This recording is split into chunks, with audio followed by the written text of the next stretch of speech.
Welcome everyone to the Fall 2020 Health Impact. We're going to have a great conversation here with Kevin Mahoney, CEO at the University of Pennsylvania Health System. Before we start with Kevin, who's got almost a quarter of a century of experience at UPenn, as well as a lot of other experience in other areas, and we're going to cover that in a second. But we wanted to start off our conference in the first day here focusing on the problem that we see about misinformation. Misinformation is something that Kevin and team have written about both recently and before as well. But what we're going to jump into is a couple of different areas. One, why is misinformation today happening more than it has ever happened in the past? Is it technical? Is it we as a people have changed, et cetera? And the other part is, what can we actually do about it? So we're certainly going to spend a lot of time talking about why it's here and what's causing it. But more important, of course, is how the heck do we actually stop fighting both misinformation and the virus and focus on fighting the virus instead? And hopefully misinformation takes its gets out of the way. But of course, we're sitting in a reality. We're going to be we're right a bit before a major national election, and so lots of stuff is going on. So what we're going to talk about is the role of the health system today, and in the past, of course, there's been a lot of educational and other work that hospitals and health systems have done for their communities and for their patients. But Dr. Google, Dr. Bing, of course, are taking over in many ways. Facebook, we don't call Dr. Facebook in the same way, but many people get their advice about what to do, both in the pandemic and as well as other areas, from these internet sources. And they might be doing us a disservice. So we're going to chat about that as well. So before we get started, Kevin, tell us a little bit about yourself and what you do at UPenn. Thank you, Shahid. And I really appreciate you inviting me to join this year's Health Impact Forum. I'm looking forward to spending some time with you talking about the topic that is really critical and important for us to resolve, which is what we label the misinformation nation. But you were kind to ask how I got started, and I love to tell the story. When I was 19, I was a typical American youth, not quite sure what I wanted to do with myself, and I was wandering around. I was working on a farm, and I fell under a farm tractor, and I was severely injured. And that left me in the hospital for quite a long time. And I loved every minute of being inside that hospital. And it's weird to say, it was an emotional time, but I grew up there. And I saw teamwork, and I saw people dedicated that would do anything to get me better. And it inspired me to focus on healthcare. Unfortunately, I wasn't the world's greatest student. So biology and chemistry and those things were away from me. So I took an easier route, and I said, I'll become a hospital administrator. That doesn't look too hard. And I've been working in the industry now for a long time, most recently at the University of Pennsylvania. I joined in 1996, so almost 25 years ago. And we pride ourselves at Penn of being the nation's best integrated academic medical center. And we're owned by the trustees of the University of Pennsylvania. It's a unique setup. And the dean of the School of Medicine is my boss, and we have a very close working relationship. What I'm most proud about at Penn is that 75% of the health system's bottom line goes back into research and education. 25% we use for our capital projects, but it is inspiring to me and our employees to be part of a great university creating and disseminating knowledge. No, that's fascinating. I didn't realize that so much of your income went right back into the research. I thought that, like most other colleges of your status, the Harvards, et cetera, that you have large endowments. But I'm sure the endowments help, but having the revenue drive back in probably is very helpful as well. A little bit more information on your background. I know that in your past, you had either started or worked at some insurance companies. Tell us a little bit about that, and how did that teach and inform what you're doing with the integrated side of the integrated health system at UPenn? Yeah, so I've always been intellectually curious, and when I was at Bryn Mawr Hospital, I learned how to set up malpractice insurance companies offshore. I'm not sure why, but it was something to keep my mind spinning. So I went to work for a company called Johnson & Higgins, an international insurance group. My specialty, again, was healthcare and higher education. So I had all kinds of clients across the nation that we would take care of. But what I really learned was, although I was great at being an insurance broker and my golf game was never better, what I yearned for was to be part of the healthcare delivery system. So when Dr. Kelly asked me to come back and join Penn, I jumped over. But you took those lessons of client relationships, being able to communicate quickly and effectively to a board of directors about a complex insurance program. It really honed my skills and I think made me better being on the for-profit private side for a while. Yeah, that's great. And the integrated part of what UPenn is doing has never been more important. So there's a lot going on with COVID at the moment. So we'd like to start maybe the conversation is, what has your experience been with COVID over the past 6 months or so?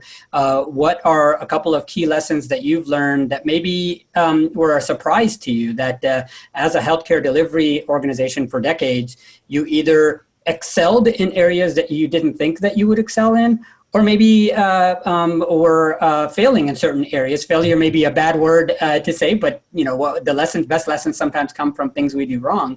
So what surprised you the most about how UPenn has reacted and staff have reacted to the COVID pandemic over the past 6 months? Sure. So I think it goes without saying the first, and it shouldn't be a surprise to anybody who's followed America's economy over the last several decades, but it laid bare once and for all, hospitals make their money on elective surgeries, primarily with people that have private insurance. And when the nation shut down in early March saying, we're going to stop doing elective surgery and non-essential admissions, the financial stress on hospitals across the nation has been enormous. So I think the first thing, again, it wasn't a surprise, but it should be repeated. Our healthcare payment system needs to be adjusted, because it shouldn't take a pandemic to demonstrate how dependent we are on just a very small segment of paying patients. The cost shift is enormous. So I hope whoever gets elected in November, as a country, we can take on readjusting how we pay for healthcare in America. And I think that was the first. The second thing, it was just a stark reminder again that every individual has a circumstance and a story that as leaders, we need to be mindful of. So with 42,000 employees, we said, come on in, we got to battle this virus together, but if your mom or dad were living with you and they were immune suppressed, or one of your children had difficulties, or you emotionally just couldn't do it, it'd be great for me to send out emails saying, come on, everyone rally around. But we had to put in place a system that would allow people to come into a safe environment that include their mental health and how they were dealing with the virus. The last part is the deep science at Penn Medicine. So we immediately stood up our coronavirus center. We've been working on getting the vaccine out. We had scientists that have been working on coronaviruses for 40 years. We had a biosafety lab. Dr. Sarah Cherry looks like she's dressed in an astronaut suit, and she's been testing or FDA-approved drugs against the coronavirus with the hope.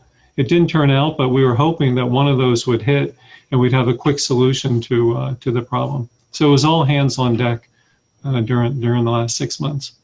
Yeah, that sounds great. And really the thing that we've heard from a lot of leaders like yourself is that sometimes the workforce was able to raise its own level up, but in other cases they needed help, right? So in order for them to be effective at work, you have to take care of them of whatever is going on at their homes, and so that was a learning that took place in the last 6 months that perhaps it wouldn't have taken place had it not been so condensed in almost a tornado-like whirlwind, so that everybody had to realize that these are human beings that are taking care of other human beings. So I love what you just said about that. Is understand your workforce. treat them right, and they will rise to the occasions like we've never seen before. And of course, we saw this. So you mentioned the election, and this takes us to the topic of what you've recently written about, tied to misinformation. First, let's talk a little bit about what do you think the misinformation source is at the moment around COVID. Is it, it can't be said just as simple as masks are good and masks are bad. It's got to be something more complex than that, and you've written about that. So tell us about what did you see as far as the sources of misinformation, and then we'll talk about what we can do with it. Sure. So I think there are two or three that have been on my mind since the beginning of the virus, but were on my mind a little bit before that. And one, everyone forgets that when the coronavirus came out, we used to refer to it as a novel coronavirus. And this is the very first time that we're seeing this particular pathogen go across the globe.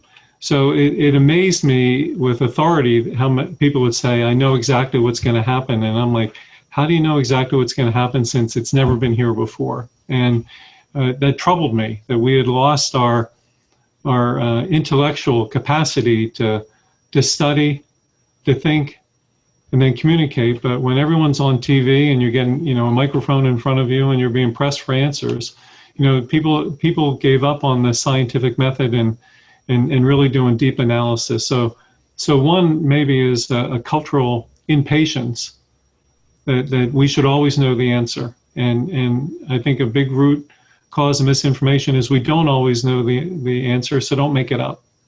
But I think there's been a lot of speculation stated as fact over the last, early on, we were, if your boxes came from Amazon, you were wiping them down, you were leaving them in the garage, don't touch cardboard, it gets transmitted by doorknobs. One of my employees said we should change take the doorknobs off all the doors so that it doesn't get transmitted. And now we know that it's primarily aerosolized spread. But in those early days, so one is the just that rapid impatience. I think the thing that is most troubling to me is the fall of the federal government as a source of truth. And I grew up, we still had to get our smallpox vaccine or polio vaccine, and we lined up. I still remember lining up at Conestoga High School in Berwyn, Pennsylvania, along with every other kid from the neighborhood, because that Saturday morning we were getting our vaccine. And, we went through and it was part of a common ethos. But my parents believed in the CDC, they believed in the FDA. And when they said, this is the best course, we followed it because they believed.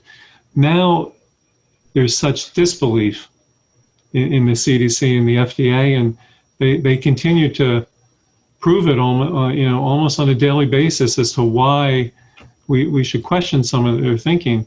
And once that starts to sink in, there's no trusted source that you can go to. So first, I think it was novel, and we should have had a little more patience trying to figure it out. Second is the loss of that central authority to communicate to us. So when we were going to our employees saying an N95 mask is what you need, and here's where you wear it, and when you're not in contact, you can wear a surgical mask, those were CDC guidelines.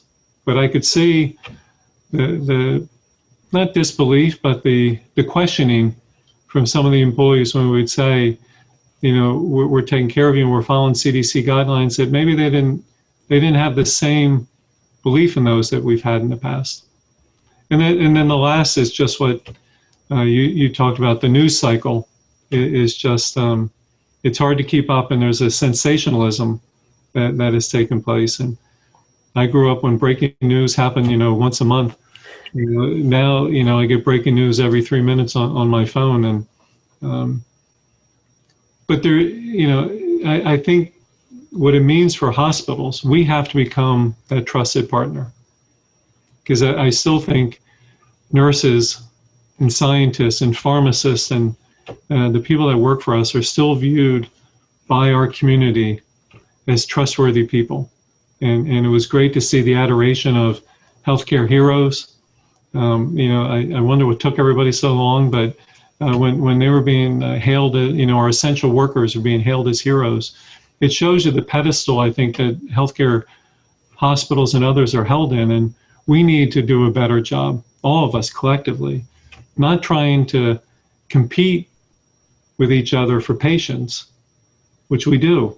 That's the nature of our business. But how can we jointly share an ethos of we're only going to spread highly accurate, scientifically produced and rigorous thought and comment, and not fall into some of the early and easy ways to get headlines, but perhaps not provide the information our communities need.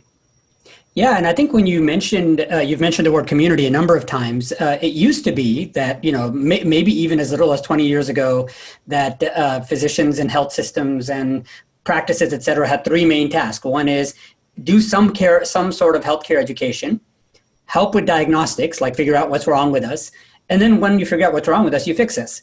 Over the last 20 plus years or so, we've seen that the education part has been kind of ceded to Google, right? You're going to find things out before you come in, and then we're going to discuss with you what you found already, because you've had much shorter episodes. So how much is a nurse or a doctor going to do in 15 minutes? So the education part was ceded by us in the healthcare industry to the technology industry, maybe on purpose, maybe by accident, but whatever it is, it was ceded.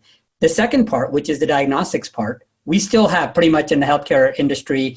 But now even the diagnostics, when you look at modern medical devices, et cetera, that are sitting in the home and those kind of devices, we're starting to see health systems seed now early parts of diagnostics and diagnoses going out as well.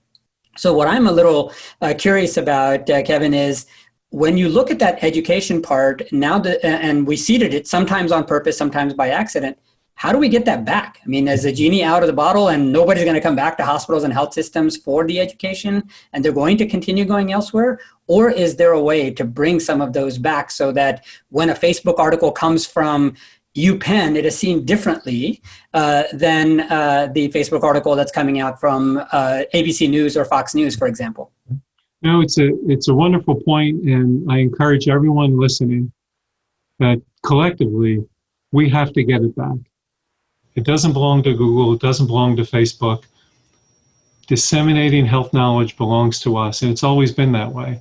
But if you go back in time, someone would write an article in the New England Journal of Medicine. It would get published. It would get disseminated. And then the next month, there would be another article. And that's how knowledge was created and disseminated. Now it goes in lightning speed. I am incredibly proud of how many high-impact journal publications the Penn scientists came up with. New England Journal, Cell, Nature. It was incredible over the last 6 months how much they've published. But that audience that you were just talking about are not reading science in New England Journal. So I think we need a new position, someone who can interpret that Cell paper, that Nature paper, that New England Journal paper, and produce it in a format, whether it's video, written, blogs, everything that, but we as an industry have to do a better job of taking that rich science that is being created all across the country, not just at Penn, but at every academic medical center across the country. And we need to be able to communicate it in the same format that people are used to getting it now. 240 words, a short snippet. But it has to be based not on the threat that the dark state is coming up with this, but rather real science that has been evidence produced, gone through randomized clinical trials. And I think there's a new position in our future, which is the interpreter, not a language interpreter, but a science and journal interpreter to the public. And hopefully we can grab that back. Yeah, and if we were talking about this in the late 90s, maybe early 2000s, pre-Facebook, pre-Dr. Google, et cetera, you would have had that position. It would have been a science journalist. It would have been a science communicator. Is that what you mean, or something even more substantial than that? Because a lot of science communicators are not necessarily coming out of the science community. They are out of the journalism community, and they connect the dots, but they don't really know what the dots mean. They just know how to connect the dots if XYZ is happening in one place and ABC is happening somewhere else. So if you look at that, is that role that you're referring to, which I love the idea of, inside the hospitals and health systems and social worker community and at the CDCs of the world, meaning all the way down to county health officials and local health officials. So it seems like the content that we come out with when we're dealing with hospitals and health systems, especially at somebody like your organization, at a UPenn, is so high caliber, takes much longer to come out. It should be of much higher quality, but does that actually help in the delivery of care that you basically have committed your life to since being in that hospital that first time? How much of the way that we do research and publication is actually harming us rather than helping us? Yeah, I don't think it's harming us. I think it's the only way to do research, which is with rigor. I was at dinner before the COVID outbreak. I miss going to dinner, but my wife's a great cook, so that's been fine. But we were out to dinner and we were talking about, how do you know if someone's educated in this century? And I said, well, that's a weird question. What do you mean? They said, well, if you go back to the last century, if you could speak French, you were an educated person. And what is the language of this century? And we concluded it was you knew the scientific method and you could understand p-value. And if you knew those, then you were educated in this century. We have to get back and maintain that rigorous approach to science and healthcare. But what I'm talking about, when the outbreak occurred, we were inundated with calls into our call center. So we worked with Google and we set up a chatbot that was handling the calls coming in. But what was unique and what I think is the future is we took the medical students who could no longer be on their clinical rotations because they were, we were canceling people out of the hospital. Those medical students worked on the answers. So they said, what questions are we going to get? And what is the right answer? So when you have medical students making sure that the answer we're given in that chatbot is 100% accurate, that's where I think we're headed. And I think you'll see out of this generation of physicians a movement towards communicators. I don't know what the exact title is, but it'll be the hybrid of that science journalism. But they will be effective. It won't be Oz and the doctors on TV. But again, people will call and they will know. You can go to Penn, you can go to Thomas Jefferson, you can go to UCLA, you can go to WashU in St. Louis, and they're going to effectively tell me, and that'll create that trusted partnership that I think our communities are looking for. Yeah, when you look at that, the word trust, I think is key here, is that one thing that anybody else who's coming into the healthcare industry cannot just recreate is trust, right? Trust in the nurses, trust in the doctors, trust in administrators, et cetera. And so when you look at trust and where that's at, and the fact that you had the med students available during that time when they weren't in class was awesome because they were able to answer. What do you think as a CEO of a health system that you would be investing in, let's say over the next 5 years? What are the kind of investments that you want to make that would help you realize this vision of maybe wresting back some of that control of the education process? Yeah. So I think the investments that I am going to continue to drive towards, in addition to Penn's fundamental mission of advancing science and taking care of patients, I want to recreate our delivery system. Here's an example, Shahid. I have 44 full-time equivalent employees at the main campus of Penn doing nothing but pre-certifying radiology exams. 44 people. Yeah, sounds crazy, right? Yeah. It sounds crazy, but an app could do that. We could agree on a decision tree to put inside the managed care payer and our computer so that you fill in these things and you get an answer. I don't need 44, but then I could take those personnel and devote them to what we're talking about, which is combating misinformation and connecting with our community, addressing, structural racism has been a big topic, an important topic, but it's not something that you can just put out on a Twitter feed. We're against it. You have to fix it. But the only way I can fix it is to get some resources. So how do I how do I use technology to get rid of some of the repetitive human functions that are being done now, and then take that money and those personnel and redeploy them to really make a difference in terms of communication and building that trusted partner relationship with our community. No, that sounds fascinating. And now that you mentioned the word partnership as well, that is a key other thing that we seem to have lost is that you had, like you said, the federal government side is generally broken. The amount of trust that we have in what's coming out on the Fed side, their convening authority, et cetera, we're seeing that probably broken. And it's seeding its way down into a little bit of the states, but the localities seem to be in reasonably good shape. So do you believe that the partnerships that UPenn, et cetera, should be looking to build are with the localities and all the way up to the state, kind of like leaving the feds for a little while until they get their act together? Or what does partnership look like for UPenn today and going forward in these areas? Yeah, so I think it depends on our mission. So in our scientific mission, that's a global mission, and we're going to continue to partner. We're having conversations with UCL in London and other people about our proton therapy services and how we could expand those jointly together using the science. We're not going to London to deliver it, but how could we do joint studies to move proton therapy services along? So our partnership on a scientific basis is the world.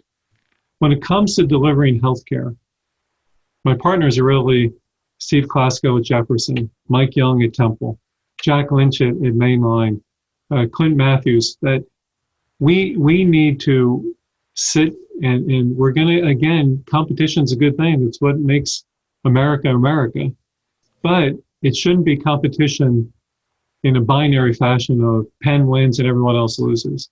But what could we do together? So in an example, we early on in the pandemic, we came up with what we called COVID Watch, which was an app for following people at home, pulse ox, blood pressure, with the idea that if we could manage a patient at home, they wouldn't be pinging infections back and forth. They'd be happier.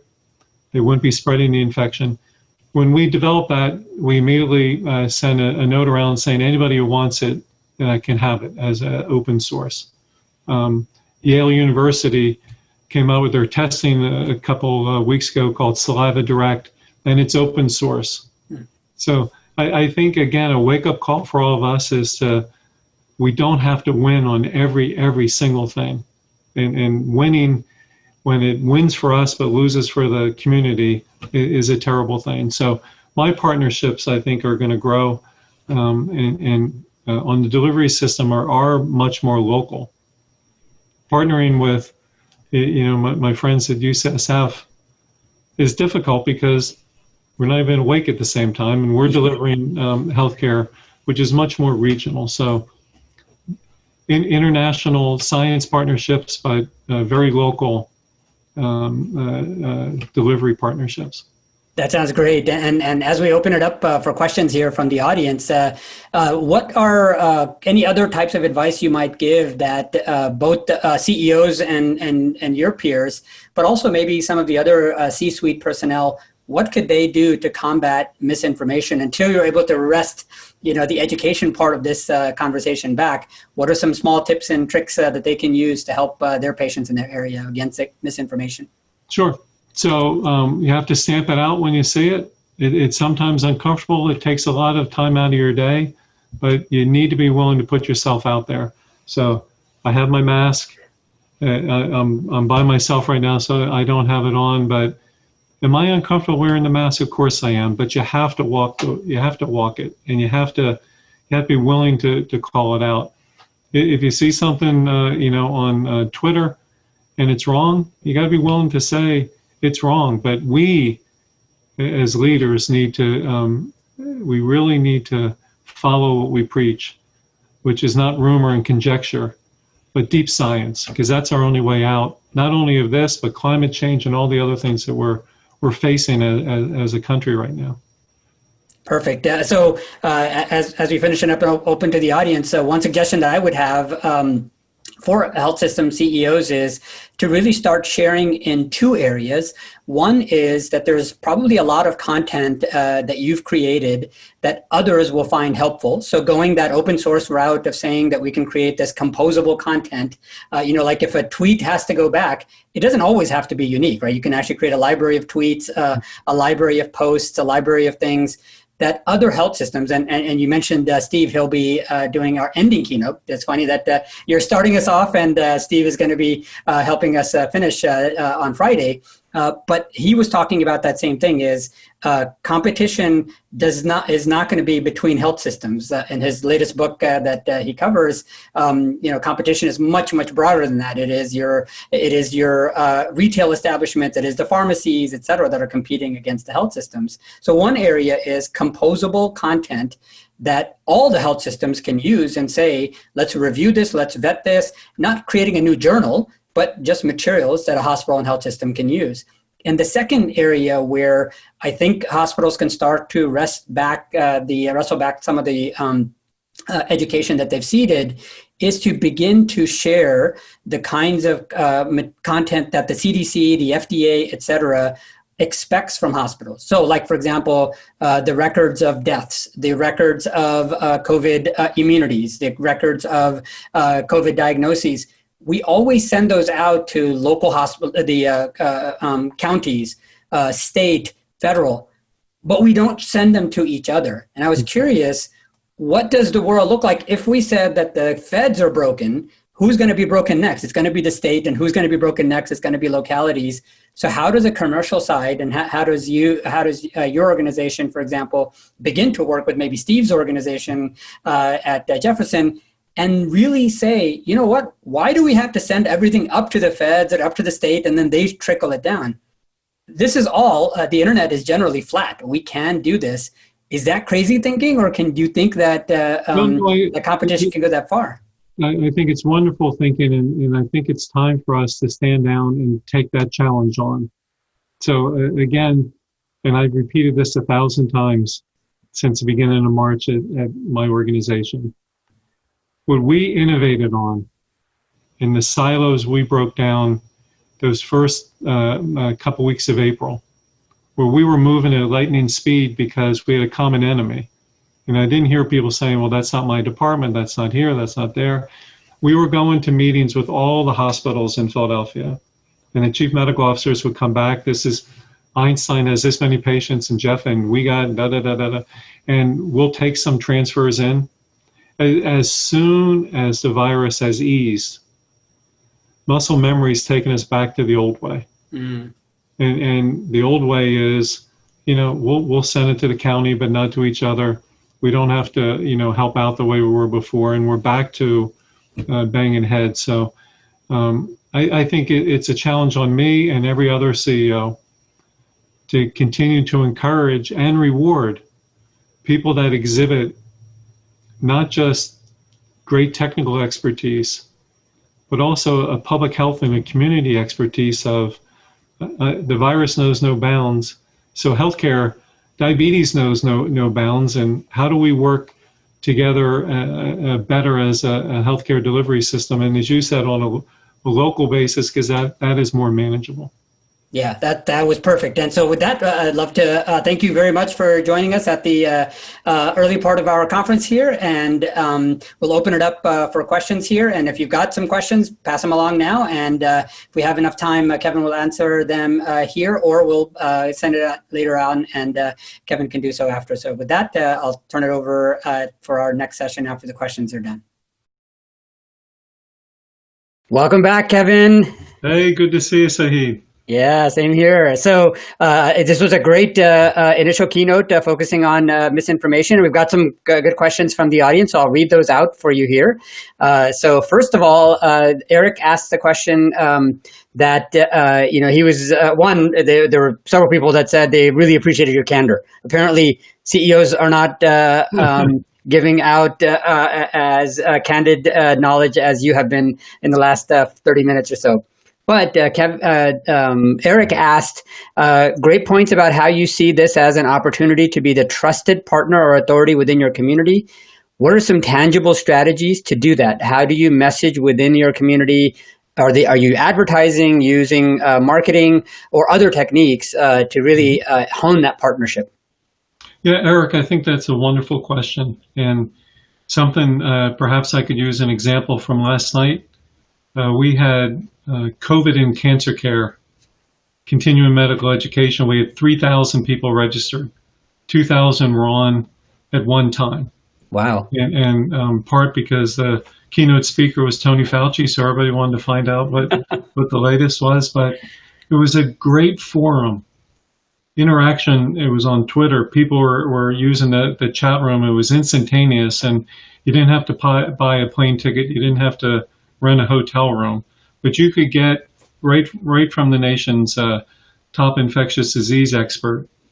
What's the latest? What's the latest with vaccines? So I think we're going to need to evolve away from some of the traditional channels, and again continue to use social media, and hopefully we can continue to use the digital format that we've learned over the last.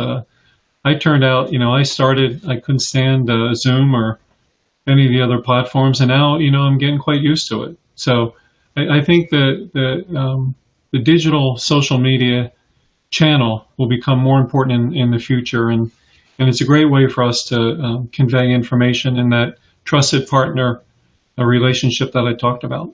Yeah, that sounds perfect. And when you think about telehealth and telemedicine, as we've been talking about it for many, many years, what Zoom and all these other tools are providing us is just telelife, right? Mm-hmm. Life continues, and there are significant benefits towards doing it, especially the lack of geography boundaries has been fantastic, and I think that's been wonderful. But what you're absolutely right about is as soon as people in leadership get accustomed to it, they can then help work it out. I mean, like you're sitting here, us being able to get you here live in front of many, many people like we are is always tough because of travel and things. So talk a little bit more about that. As what do you see, what you've learned in the last few months, especially with this telepresence and the telelife, as we're saying here. Do you see yourself changing quite a bit, even if, let's say, the vaccine came tomorrow, everything is all good? What stays from what you've learned in this telelife model? No, the telelife model, and again, I think it's expansive. Carl June is one of our great scientists, and he was making the keynote speak at the ASCO conference, which is every August in San Diego. We're all looking forward to going. It gets canceled. Yeah. And he was disappointed until he found out that the 4,000 people he was going to speak to have been replaced by 250,000 people across the globe. Wow. And he was so happy that he could get his message. First it was disappointment, but then, man, this is cool. I can communicate to, 10x of what I would have been. So I think the first is telelife is expansive. I think it also can save us a significant amount of money. Even within our system, which spreads about 110 miles from end to end, if you have to drive to the main headquarters, it takes time. It ruins your day, and now you can go about your business and jump in. I think the warning sign, though, in telelife, as you've described it, is we have to be careful that it doesn't become all-consuming all the time. And the new rules that'll be written.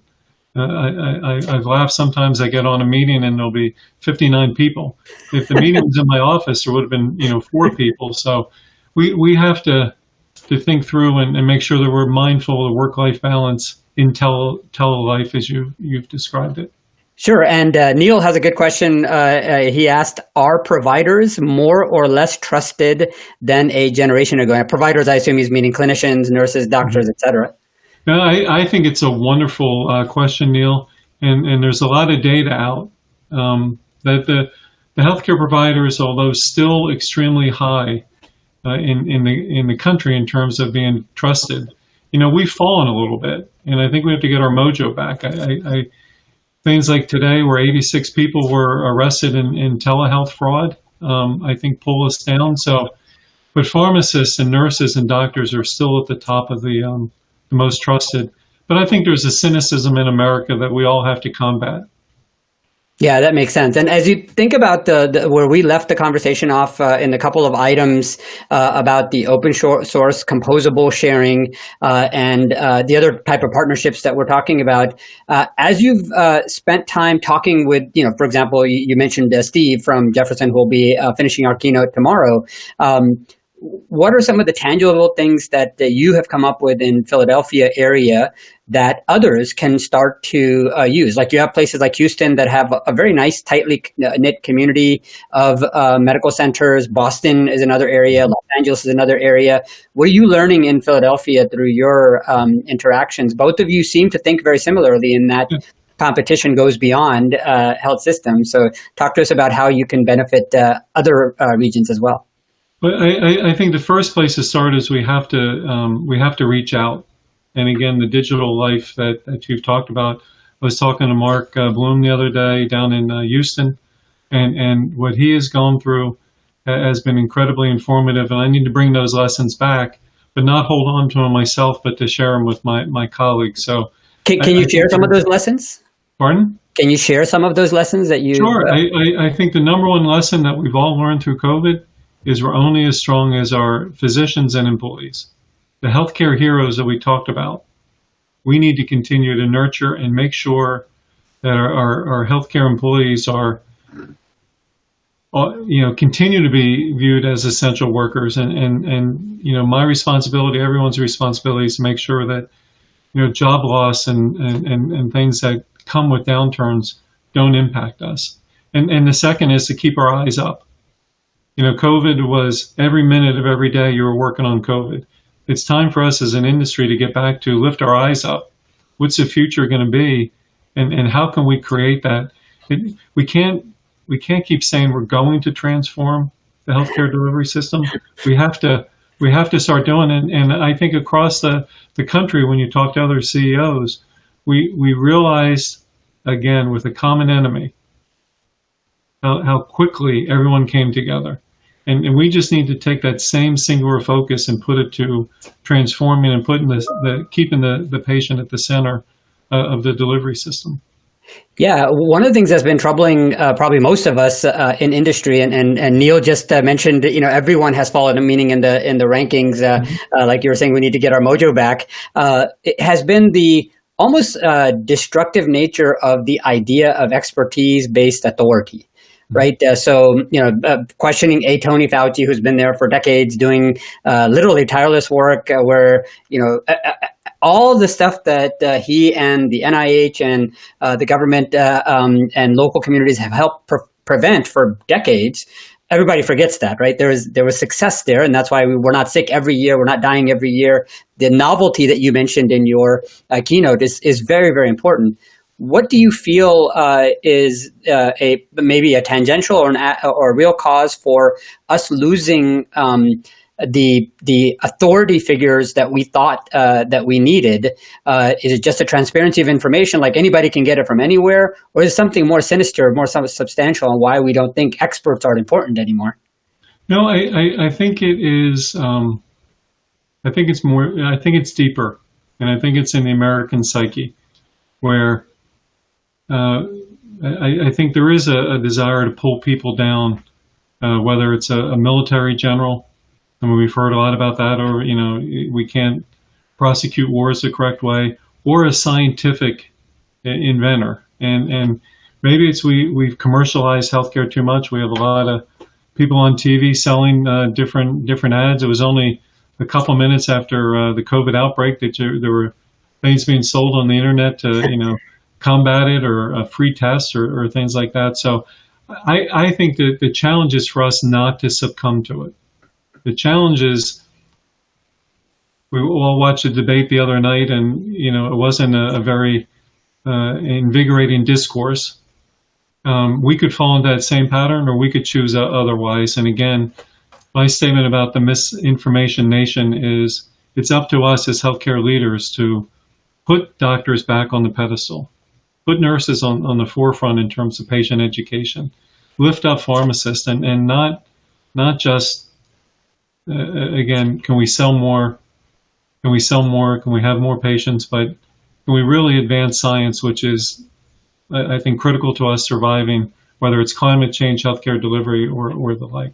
Yeah, no, great point. And so Amy Sleesman's asking, do you see with Google, Apple, Amazon, et cetera, getting involved in providing healthcare, that there is an opportunity for maybe the UPenns of the world to partner with their mastery of reaching the population with JAMA info to provide it in a palatable way more immediately? So she's basically saying, don't change the science, but change the speed at which it gets out, and maybe how palatable it is through the mastery of their capabilities. Yeah, no, I think Amy's question is going to be central to how we move forward. And there have been recent hearings with Facebook and the like. People are starting to flag when there's a well, in the old days we would call it a lie. Now we call it a misstatement. But if there's something wrong on the social media, the tech giants are starting to address that. But I think that's going to be central. I think Amy's point is critical. The answer is yes, I'd love to partner with them, but I want to make sure that they follow that same scientific rigor that Penn and so many others stand for. Yeah, that is a major problem so as a software engineer, when I do science-based software engineering, that looks very, very different than when I do consumer-based software engineering. And so, yes, you're exactly right, is we don't actually care about the scientific method. We don't actually care about evidence in most cases. But with the right strategy and the right structure, especially the idea we discussed about, having this composable content that the hospitals have already pre-vetted, much like medical records, right? You guys, when you share medical records, they've been pre-vetted. Doctor enters the data, et cetera. So if you thought about educating a patient as an extension of these medical records to say, okay, we have 100,000 diabetics, here's what their general profile looks like, and here's information that is useful for us. So everybody becomes a Mayo Clinic, everybody becomes a Cleveland Clinic type of network model where we're all sharing that composable content that is vetted and communicated throughout the hospital networks without having to go up and down government chains. So that was, to me, the most important part of this is, let's not depend on the government, because apparently expertise doesn't matter anymore. And the authority figures that we thought were so important are becoming less and less so. So Eric has another question here for you, Kevin. People have greatly increased their video consumption due to COVID-19. Besides Zoom, how is UPenn using video for patient and other community education and things? Correct. No, so Eric, it's a wonderful question. And when we were trying to convince patients that we were safe, that we were ready to bring patients back to get the essential care they needed, preventative studies they needed, many of our doctors did little individual YouTubes to their patients, and as opposed to having an ad on TV or having a nurse call on the phone or a scheduler, the physician he or she could just bang out a little snippet about why it was important for the patients to come back. So we're getting better. We're not experts at it, but we're getting much better at using that video content to convey important messages. But Eric also touches on a topic that we're going to have to wrestle with in terms of free access, unlimited access to care. The digital divide is going to become a really important part.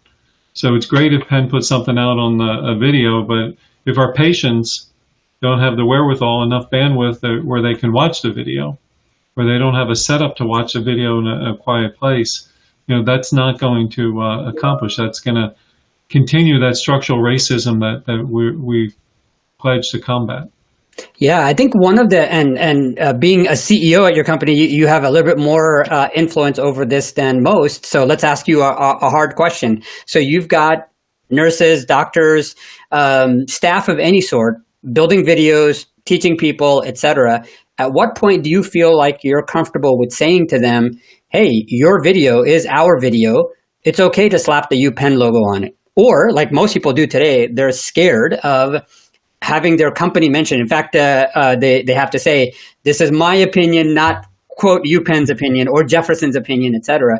At what point do you and the Steves of the world say, you know what, they're experts. Like they're telling people stuff all day long. Like if they're in the building and they're saying it, they're already, using our brand to foster communication. So do you trust them on this audio, on the video and the blogging and the tweeting with the UPenn logo, or how afraid are you that that's a branding nightmare, if anything else? Yeah. No, I back in the day when you would only buy a computer that said it had Intel inside. I want the clinical information to be Penn Medicine inside, that this has been vetted. And I trust our doctors. I trust our nurses. I would ask them to stay away from their personal election discussion, or maybe some of the ethical decisions that people are making. And we can advise, but there's a difference between stating a scientific premise and hypothesis and a personal opinion, and I think our doctors know where that is. Yeah, that makes a lot of sense. Okay, great. Well, Kevin, we definitely appreciate your time. Lots of good advice and guidance here. So we are now moving to our 1 o'clock session over. So if you go back to the agenda, click the next session, that'll take you over there. And with that, I'd like to thank all the audience for participating, and especially Kevin for kicking off our first full day of the conference. And hopefully we'll see you back here very soon.